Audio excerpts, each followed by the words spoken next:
Me acabo de dar cuenta que ¿cómo se llama? Lo diré. Bueno, da igual. Mi ráfaga, que no me salía, es la más larga de todas, tiene ahí un tiempo, lo vamos a tener que mirar. Bueno, bienvenidos a Fotocasa Pro Responde, en este caso, donde vamos a dar respuesta a todas las preguntas que nos hacéis llegar a través del buzón de academy@fotocasa.es. Os lo recuerdo, academy@fotocasa.es, y también a través de los mensajes directos de las distintas plataformas donde nos encontráis, de nuestras redes sociales. Y es que nos podéis seguir en Twitter, en Facebook, en Instagram, todas ellas como Fotocasa Pro, y también en LinkedIn, aquí simplemente como Fotocasa. Nos mandáis un mensaje directo y a partir de ahí nosotros os trasladaremos esas preguntas que os interesa que demos solución. Hoy tenemos distintas preguntas, pero he intentado unificar todas aquellas o traeros todas aquellas que tengan que ver con un tema que hemos visto que tiene mucho interés a día de hoy, con las hipotecas. Así que vamos a empezar con una que es verdad que no tiene mucho que ver, que nos va a hablar de la cédula de habitabilidad, y comenzamos con el resto de preguntas que, como os digo, tienen que ver mucho con las hipotecas, la subida de tipos, cómo esto va a impactar a nuestros clientes, etcétera. Pero como creo que al final es más interesante la respuesta que os podamos dar dos personas que solo una, pues voy a llamar de nuevo a mi compi Juan Carlos Rivera, que lo tenemos por aquí. Así que, Juan Carlos, hola de nuevo. No hay manera, de escaparme. Tú aquí como yo. Bueno, vamos con la primera pregunta que nos trae Agustín de Málaga, que nos dice: ¿cómo justificar la venta de un piso que no dispone de cédula de habitabilidad? Y para los que no lo sepáis, porque en vuestras zonas de actuación no se os pide la cédula de habitabilidad, pues es un documento que justifica que esa vivienda es habitable. Eso, por ejemplo, en Cataluña, si no recuerdo mal, es obligatorio. No sé si hay alguna zona más, no sé si en Valencia también es obligatorio o no, pero en Cataluña seguro que lo es.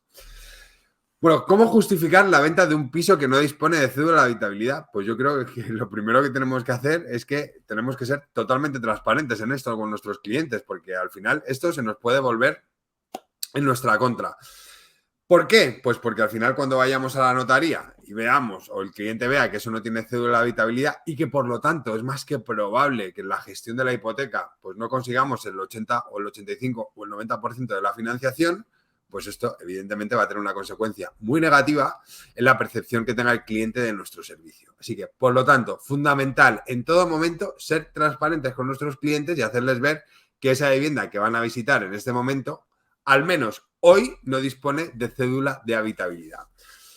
¿Esto significa que no lo podamos gestionar o que no podamos encontrar la forma de conseguir esa cédula? No. De hecho, seguramente haciendo algún tipo de proyecto con algún arquitecto la podamos conseguir, ¿no? Esto ocurre, por ejemplo, muchas veces cuando transformamos locales en vivienda. Para que un local sea una vivienda necesita tener unas condiciones óptimas para vivir en ella, como puede ser por las ventanas, la luz, los espacios, etcétera. Y es un arquitecto técnico nos puede ayudar. Pero yo creo que lo fundamental en esto, Juan Carlos, es ser transparente desde el inicio y hacérselo ver al comprador, sí.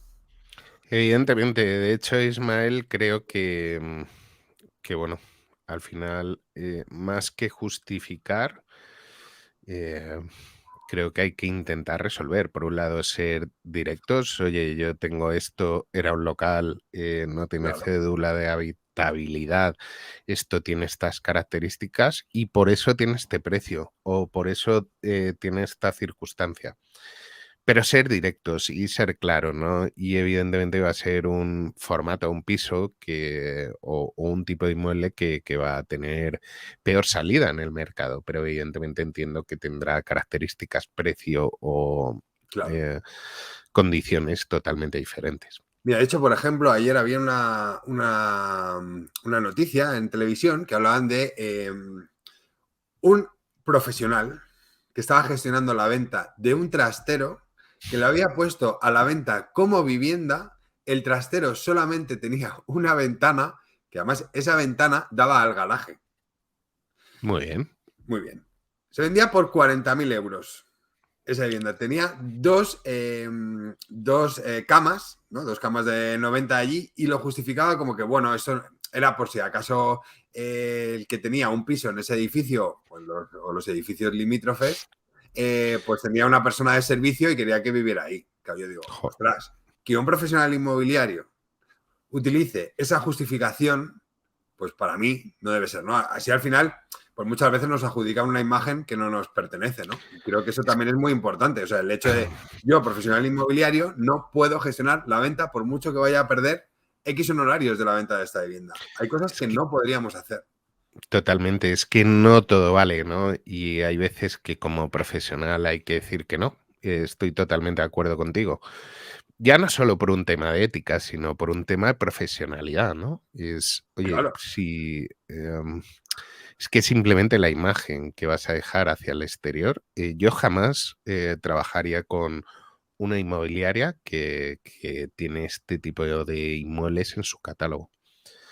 Sé que esto puede venir de vuelta. Oye, pero es que luego los portales pues, se publican y no sé qué ya, pero nosotros no podemos controlar por política de datos que publica los usuarios, ¿vale? O sea, evidentemente podemos meter un filtro, pero no podemos decir, oye, es que esto no es un inmueble, es un trastero, ¿no? O sea, intentamos hacer todo lo posible, pero evidentemente los profesionales no deberíamos entrar en ningún caso a gestionar este tipo de inmuebles o este tipo de operaciones. eso es. Y también hay que tener en cuenta que nuestros departamentos de calidad, si encuentran algún inmueble de estas características, se va a dar de baja en el momento. Así que yo creo que eso también es importante. Pero es verdad que es muy difícil controlar todo lo que sea de alta en nuestras aplicaciones porque es mucha vivienda, ¿no?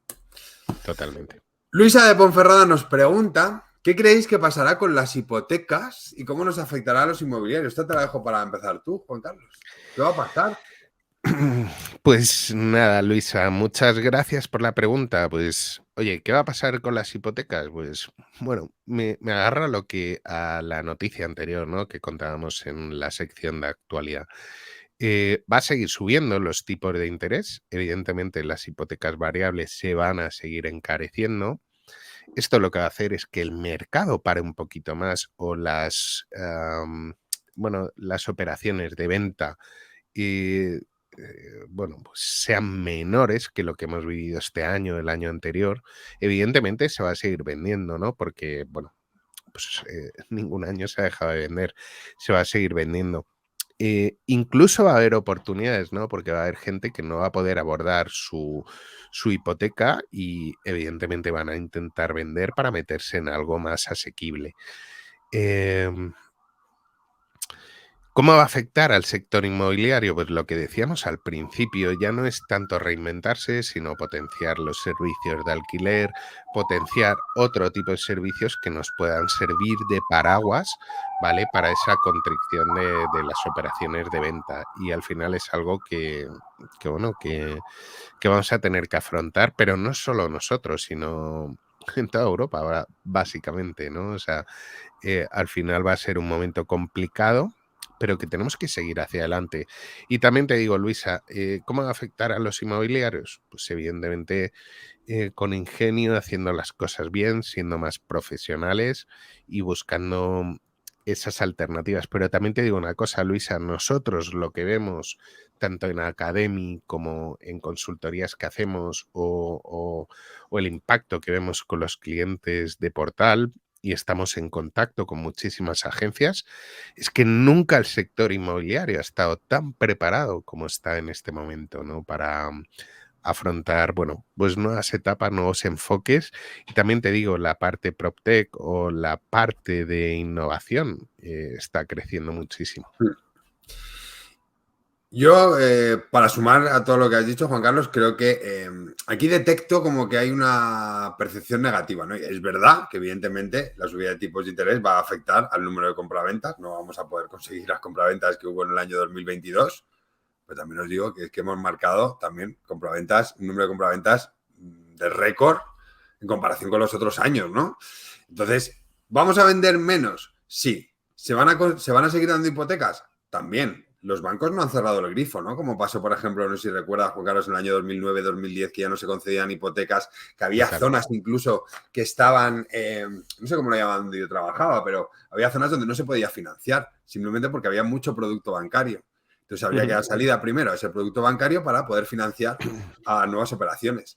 Entonces, yo creo que esto es fundamental, el hecho de que no estamos en esa situación, como bien decías, y que por lo tanto las entidades financieras siguen dando préstamos hipotecarios. Otra cosa es que evidentemente con la subida de tipos, pues los intereses también se han visto afectados con todo ello. Es decir, por ejemplo, las hipotecas de tipo fijo, pues vamos a partir de que aproximadamente para que tener una hipoteca de tipo fijo vas a tener que tener pues un interés del 4% seguramente ahora mismo, ¿no? Acabo de ver el Euribor diario a cuánto estaba y está al 3,38, pues es probable que para que te den una hipoteca de tipo fijo, pues te den al 4 más o menos sin bonificaciones, aproximadamente.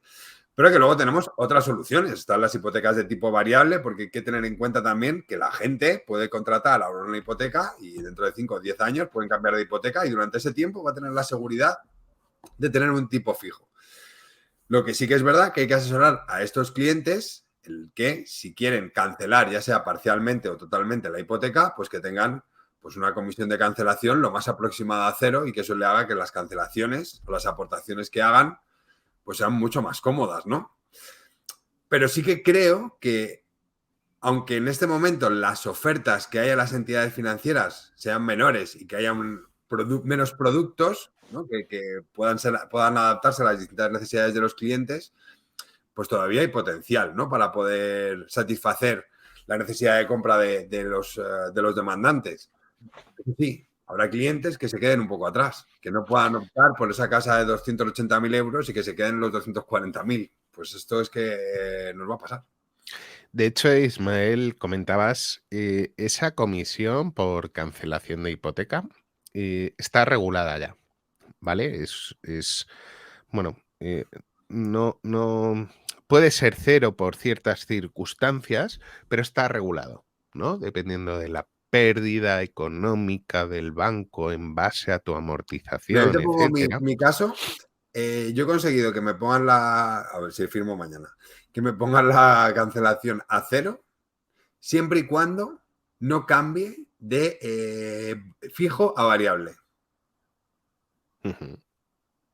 ¿Vale? Si luego, por ejemplo, me quiero subrogar de hipoteca y quiero cambiarme a una variable porque me interesa más, ahí sí que tendría una penalización. Pero si cancelo la hipoteca al 100% y me voy a otra de fijo, tendría un 0%. En mi caso, ¿eh? No sé si todas las entidades funcionan así. Hay un mínimo que está regulado, ¿vale? Que el banco, entre comillas, o la entidad financiera te puede exigir, pero las características es que tienen que demostrar una pérdida de económica compensada. O sea, digamos que es algo ya regulado, ¿no? Sí, Que es a mí, por ejemplo, complicado. en mi caso venía estipulado, si no recuerdo mal, los 2 o 3 primeros años al 0,50 y los siguientes al 0,25, pero conseguí negociarlo. Entonces no sé luego eso cómo se gestiona. Así que quiero decir con todo esto que nosotros también debemos asesorar a nuestros clientes acerca de, oye, ¿qué permiten hacer las entidades financieras? ¿No? Porque Ujú. entiendo que no todas las entidades funcionan igual que, por ejemplo, no todas las entidades bonifican por los mismos tipos de producto o por los mismos seguros que contrates. Pues hay entidades que, por ejemplo, tienes que tener el seguro de alarma. A mí, en mi caso, me han solicitado el seguro de vida y el seguro de impago, que a mí el seguro de impago me ha parecido muy bien. Compro yo solo, no sé qué me pasará dentro de 6 años, pues oye, si no puedo pagar mi vivienda porque me han despedido o he tenido un problema y me he quedado sin trabajo, pues oye, me parece muy bien tener esa seguridad, ¿no? Sí. Pero creo que es necesario controlar, que nuestra misión como inmobiliarios es controlar exactamente lo que ofrecen las entidades y poder orientar en cada uno de los casos, ¿no? Ujú. Venga, vamos con la siguiente pregunta, si te parece, Juan Carlos. En este caso es de Tina de Ronda, que nos dice, ¿cómo cubrirnos las espaldas con las arras si comienza a haber más denegaciones de hipotecas?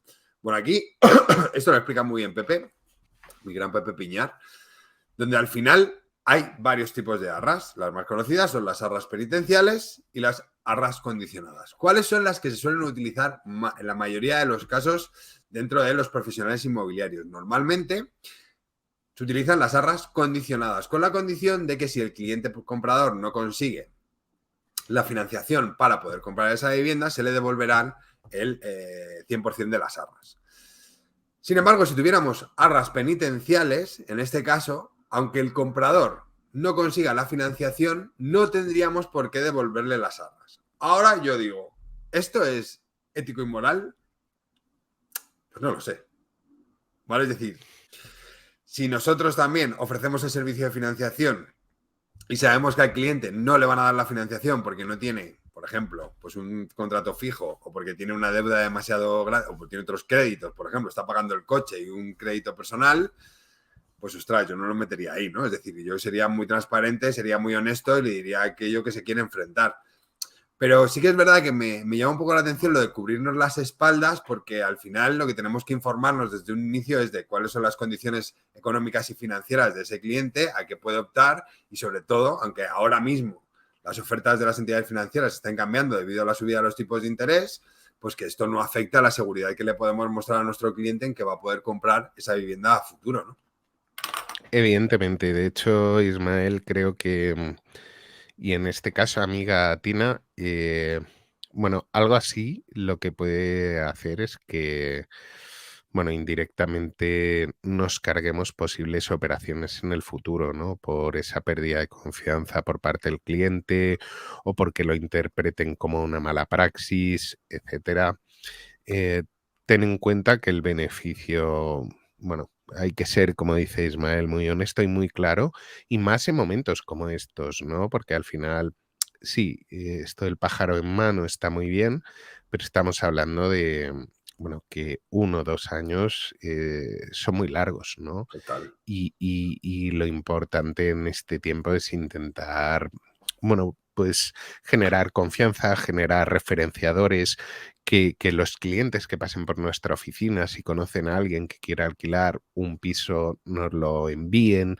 O sea, creo que ahora mismo es súper importante, bueno, pues ser muy estrictos, muy serios, pero también muy cercanos a las situaciones que pueden vivir los clientes. Eso es, totalmente de acuerdo. La siguiente creo que la hemos hablado, la hemos introducido antes un poco. Dice, por ejemplo, que, bueno, y nos dice Pedro de Alcalá de Henares que cada vez hay menos oferta de hipotecas fijas, es verdad. ¿Dejarán de ofrecerlas? ¿Cómo tendrán seguridad nuestros clientes? Wow. Mm, Pedro, gracias por la pregunta.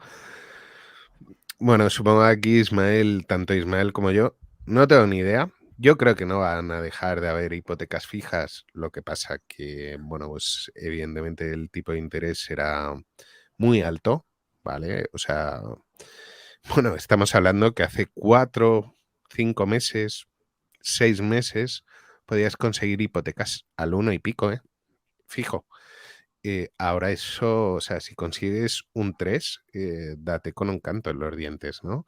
total. Em, es cierto que están dejando de ofrecer o que ya no las ofrecen tan activamente, pero yo no creo que el producto vaya a desaparecer porque no sabemos cómo va a evolucionar esto y sigue habiendo tipologías de clientes que lógicamente, bueno, mm, podrán permitirse un cierto tipo de interés, pero que no van a abordar ciertas operaciones si no es a tipo fijo. De hecho, por ejemplo, en uno de los cursos que daban nuestros compañeros de Fotocasa por hipotecas, nos comentaban que incluso hay un poco de guerra entre las propias entidades, ¿no? Es decir, cuando una entidad, por ejemplo, deja de ofrecer hipotecas fijo, aparece otra entidad que de no ofrecerla lo ofrece porque eso sabe que va a atraer a un mayor número de clientes, ¿no? Que buscan esa seguridad.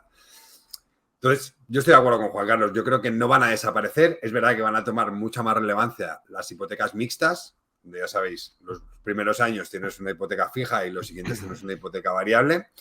Pero también es verdad que esto yo creo que también es necesario decirlo. Hablábamos antes, Juan Carlos, de la noticia del Banco Central Europeo que defiende las subidas de los tipos de interés, pero también hay una corriente que dice que en los últimos meses del año, del año 2023, es probable que esos tipos de interés se estabilicen, incluso que tiendan a bajar. Y por lo tanto, yo creo que cuando ya llevemos a un momento más de estabilización y que los bancos sepan pues bajo qué condiciones pueden jugar, es probable que nos ofrezcan algún tipo de producto que sea un poquito más agresivo, sobre todo para competir unas entidades y otras. Entonces, ahora mismo lo que pasa es que estamos en un momento complicado, donde los tipos de interés pues, no paran de subir, cada mes hay una subida o dos subidas. Y entonces esto hace que, evidentemente, los bancos pues, tengan que actualizar sus condiciones de las hipotecas. Pero sí que creo que ahora mismo pues, estamos en un momento complicado que se resolverá o se irá resolviendo a medida que avance el año, o al menos esperamos, ¿no? Yo sí, además, bueno, Dios dirá qué pasa, ¿no? De aquí a un año, Ismael, y ya veremos cómo están los tipos y ya veremos qué productos nos están ofreciendo, bueno, pues las entidades financieras. Pero también os digo, hace 6 meses o 5 meses hablaba con amigos tomando una cerveza y les contaba bueno, pues ¿por qué iba a cambiar yo la hipoteca? ¿Y a dónde se preveía que iban a hallar los tipos de interés?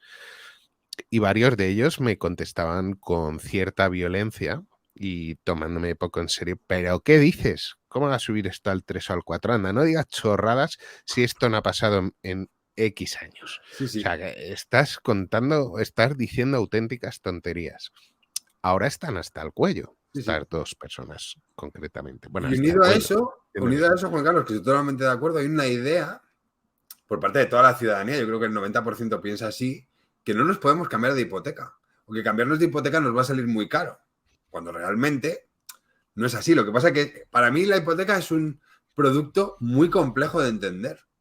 Mira que es lo que te Totalmente. digo, que llevamos muchos años trabajando en esto, pero es que ni siquiera para mí es algo sencillo. O sea, porque ya no solamente está el tipo de interés que tienes, ¿no? Que pagas todos los meses, sino que al final, en función de los años, también estás pagando un TIN, ¿no? Creo que se llama.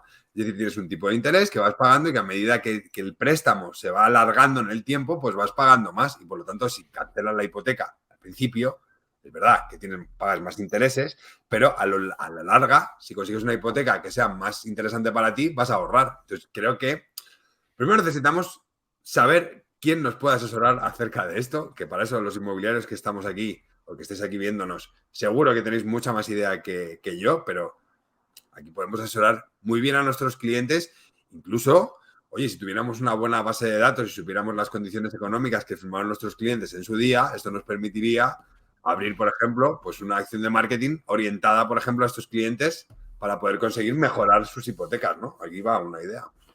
Sí, sí, total. Y bueno, también Ismael, aprovecho y digo a los que tengan una hipoteca fija del 2 o por debajo del 2, evidentemente amortizar en poco tiempo, lo único que vais a hacer, entre comillas, que yo tampoco lo entendía muy bien, es perder dinero, ¿no? Cada mes que pasa que el interés está al 3, al 4, al no sé qué, estás ganando un 1%, un 1 y pico por ciento. Entonces, amortizar rápido, al final no te va a aportar ese beneficio que en una situación de mercado estabilizado en cuanto a tipos de interés como hemos tenido previamente, pues sí, lleva toda la razón Ismael. Totalmente.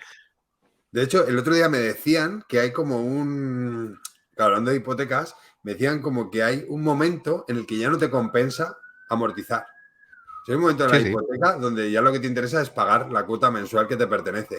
Y hay otra cosa que también es necesario tener en cuenta, que ¿qué quieres?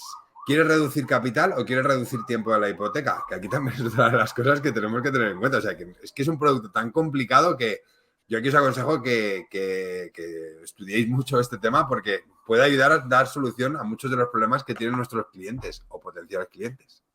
totalmente, totalmente. Veamos con la siguiente pregunta, ya nos quedan dos. Esta que es de Marta de Menorca, que nos dice, ¿qué hacer si un cliente que compró con nosotros en su día nos dice que no puede pagar la hipoteca? Pues aquí tenemos un problemilla. Señores. Eh, bueno, eh, vas tú, ¿no? Entiendo. Sí, a ver, hay opciones. Hay opciones, por supuesto. Hay una que es refinanciarse. Yo, es verdad que no estoy no me gusta mucho la refinanciación, porque a veces puede complicar más la existencia que darle solución, pero quizá puede ser una buena opción en función de la situación en la que se encuentre ese cliente. ¿Por qué? Pues porque al final, si le quedan pocos años de hipoteca, puede alargar el tiempo de su hipoteca consiguiendo un mayor importe. Es verdad que va a tener que pagar más años, pero a lo mejor va a ir de una manera mucho más cómoda. Entonces, aquí es una de las cosas que puede ser interesante. Otra de las cosas que también pueden hacer es cancelar algunos de los préstamos que tienen ahí y que también va comiendo parte de su sueldo y por lo tanto meterlo todo en una única cuota que sea mucho más cómoda. Pero es verdad que este es un producto peligroso. Y luego hay otro que podemos hacer. Lo comentábamos antes Juan Carlos y yo en las noticias. Y si alquilas tu vivienda, te vas a una un poco más pequeña, un poco más lejos, un poco más económica. Es que es muy complicado este tema. O sea, es canalizar mucho y en detalle, Marta, exactamente la situación de tu cliente para poder dar una solución. Pero evidentemente, si rascamos y buscamos entre todas las personas de la agencia una solución para ese cliente que compró ya con nosotros, seguro que vais a encontrar algo que le va, por lo menos, a facilitar un poco más su vida. Sí, además, en este caso, Marta, evidentemente la solución que le puede dar el agente inmobiliario es buscarle otras solución, bueno, en cuanto a inmuebles, ¿no? El hecho de no poder afrontar con solvencia la hipoteca será un problema, entre comillas, con la entidad financiera, ¿no? Hay poco podréis hacer más allá de lo que dice Ismael, buscar soluciones de pues, un inmueble más pequeño, gestionar una venta de lo que tiene para meterse en algo más sencillo o un alquiler o algo así. Pero bueno, digamos que es un... O sea, el problema realmente viene en la entidad financiera, ¿no? Que es, digamos, donde el cliente va a tener las consecuencias reales. Y luego hay otra cosa que también se puede hacer, que no todas las entidades quieren, pero hay muchas que sí que lo tienen en cuenta, es tratar de negociar con la entidad financiera. A veces se llegan a acuerdos, que sean acuerdos un poco más cómodos, que durante un tiempo pues simplemente amortizas o pagas intereses y te queda ahí tu deuda. Entonces, eso es necesario conocer exactamente cómo es esa entidad financiera, cómo trabaja, etcétera, y poder incluso acompañar a ese cliente si lo desea para poder hacerle entender mucho mejor qué es lo que nos está diciendo pues, el gestor bancario, ¿no? Yo creo que soluciones hay muchas, lo que pasa que es verdad que la situación es muy complicada, que también es cierto que los clientes se van a resistir mucho ante determinadas soluciones a las que pueden optar y que es verdad que pues, son complejas. Y vamos a la última, que es de Juanjo de Reus, que nos dice, debido al incremento de los precios de las hipotecas, de los intereses, de los tipos, etcétera, Juan Carlos, ¿vamos a vender menos o qué va a pasar? Evidentemente, Juanjo. O sea, evidentemente. Se va a vender menos, pero porque es normal, ¿no? Digamos que el cash o el flujo de el acceso a, bueno, a ese cash para invertir en una nueva vivienda va a ser más difícil, ¿no? Para las familias. Entonces, sí, se va a vender menos, pero también por lo, como explicaba Ismael, ¿no? O sea, venimos de 2 años atípicos, ¿no? Venimos de 2 años o año y medio realmente bueno, años dorados, ¿no? Entonces, evidentemente se va a vender menos que esos 2 años. Y, y se va a seguir vendiendo, seguro, Juanjo. O sea, de hecho, hace poquito miramos y el número de hipotecas de noviembre, ¿vale? Estamos hablando de que el volumen era, era, era alto todavía, ¿vale? En comparación con otros años. Entonces, ¿se va a seguir vendiendo? Sí. ¿Se va a vender menos? También. Planteémonos, oye, ¿cuántas ventas tenemos que hacer al mes, al año para mantener nuestro negocio? ¿Eso cómo lo podemos compensar? ¿Cuántos alquileres necesitamos? ¿Qué otro tipo de servicios podemos ofrecer? Lógicamente para reducir ese impacto de un porcentaje menor de ventas anuales. Totalmente de acuerdo. Y por sumar algo más a esto, es que cuando leo estas preguntas, a veces me da la sensación que la gente se desmotiva, ¿no? Y piensa, ya no voy a vender, ya no vamos a poder hacer nada. No, vamos a poder seguir vendiendo. Hay gente todavía interesada en comprar vivienda. Hay gente que tiene las condiciones económicas y laborales para poder comprar. ¿Que nos va a costar más? Sí. ¿Que la gente se lo va a pensar más? Pues también. Pero es que es normal, ¿no? O sea, es que yo creo que, no sé si fue en el mes de junio, la gente estaba loca comprando casas. Loca porque se estaba escuchando que había una subida de tipos de interés que iba a llegar y que evidentemente esto iba a afectar a la financiación. Pero a mi entender yo creo que se va a estabilizar un poco más y se va a normalizar un poco más las compraventas, ¿no?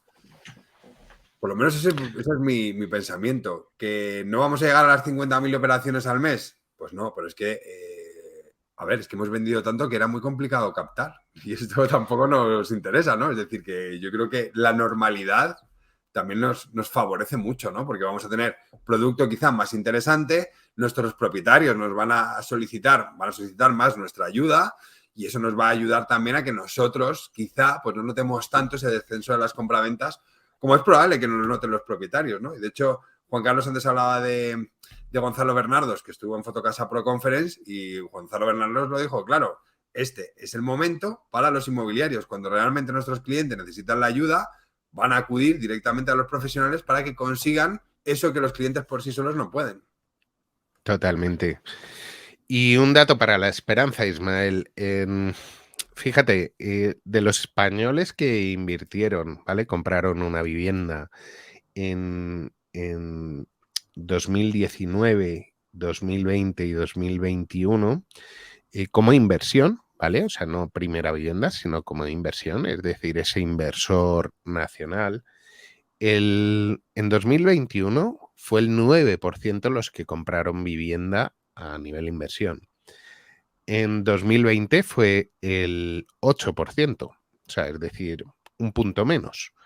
Pero fíjate, en 2022 ha sido el 7%, que al final podíamos esperar un desplome, ¿no? Porque ya, evidentemente, en el segundo segmento de 2022 ya estaban los tipos de interés subiendo, ya había...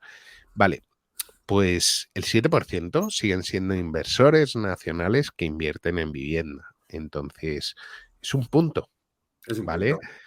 Entonces, sí, vale, pues es un poquito peor, pero es un dato que todavía mantiene la esperanza. ¿Qué va a pasar en 2023? Pues ya veremos, pero es probable que baje algún punto más. Pero si vuelve a pasar lo mismo, que lo que hace es que baja un punto, creo que va a haber mercado y creo que va a haber operaciones. Total. Yo estoy contigo, así que no perdamos la motivación, por favor. Pues con esto hemos terminado, Juan Carlos.